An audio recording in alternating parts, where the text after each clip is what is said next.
Há 21 anos, o dia 9 de julho passou a ser feriado civil no estado de São Paulo. Trata-se da comemoração em memória ao dia em que os paulistas entraram na luta armada contra o governo ditatorial de Getúlio Vargas, o que resultou na chamada Revolução Constitucionalista de 1932. Mas, apesar dessa data ser recordada anualmente devido ao feriado instituído, muitas pessoas desconhecem esse episódio histórico paulista. Para entender o que foi a Revolução Constitucionalista, é preciso voltar alguns anos na história para buscar as causas deste que foi um dos maiores movimentos armados da história do Brasil. São Paulo comandou o país numa aliança política com Minas Gerais, naquilo que ficou conhecido como política do café com leite. As pessoas normalmente se lembram de estudar isso na história. A política do café com leite, basicamente São Paulo, as lideranças paulistas e mineiras se uniam para permanecer no poder num revezamento entre eles na presidência da República. No entanto, a quebra da Bolsa de Nova York em 1929, que culminou na Grande Depressão Americana, considerado o pior e o mais longo período de recessão econômica do século XX, também teve reflexos na economia brasileira. E o Brasil era o maior produtor de café, um dos maiores produtores de café do mundo. O Brasil tem as suas exportações muito afetadas e isso acaba atingindo, então, a política nacional.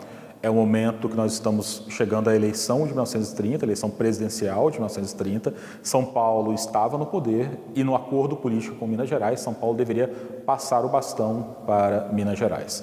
E São Paulo, então, decide tentar permanecer no cargo, lançando um candidato à presidência chamado Júlio Prestes, que acaba vencendo as eleições. Minas Gerais, por outro lado, se junta ao Rio Grande do Sul, a Paraíba, de João Pessoa, e forma um grupo chamado Aliança Liberal, que disputou com São Paulo essas eleições. A Aliança Liberal perde com Getúlio Vargas, e Getúlio Vargas, então, resolve partir para um golpe de Estado. E através desse golpe de Estado, que ficou conhecido na história como Golpe de 30 ou Revolução de 30, Getúlio Vargas assume o poder. O novo presidente fechou o Congresso Nacional, anulou a Constituição de 1891, depôs governadores de diversos estados e nomeou interventores escolhidos por ele, desagradando assim as lideranças paulistas. Então São Paulo chama claramente Vargas de um ditador naquele momento e passa a lutar contra o governo de Vargas. Essa luta começa com vários comícios nas grandes cidades, em São Paulo principalmente, tem comícios enormes contra o governo do Vargas.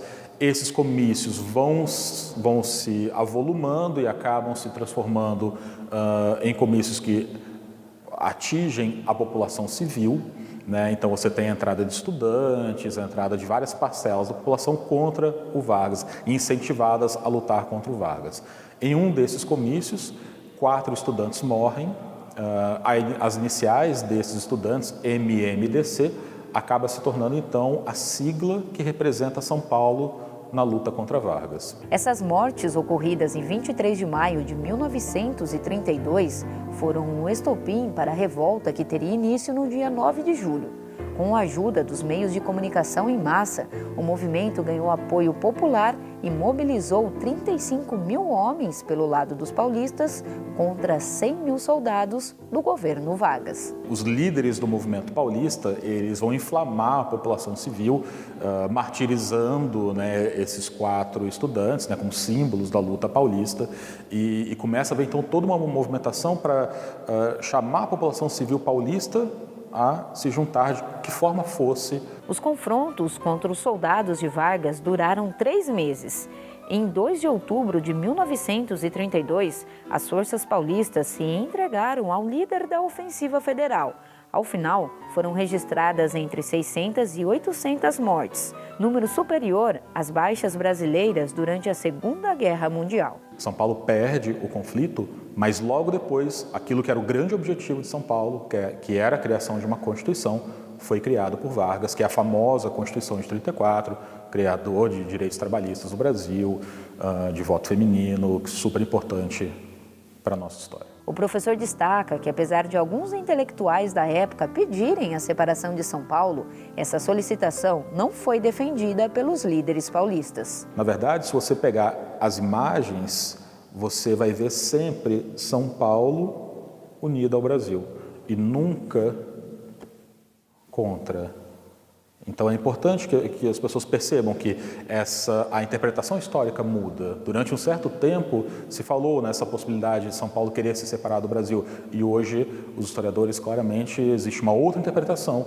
A ideia era principalmente a volta da autonomia paulista e restabelecer uma Constituição para o país. Há várias referências culturais em todo o estado de São Paulo ligadas a esse fato histórico, como, por exemplo, as avenidas 9 de Julho e 23 de Maio, que cortam a capital paulista de norte a sul.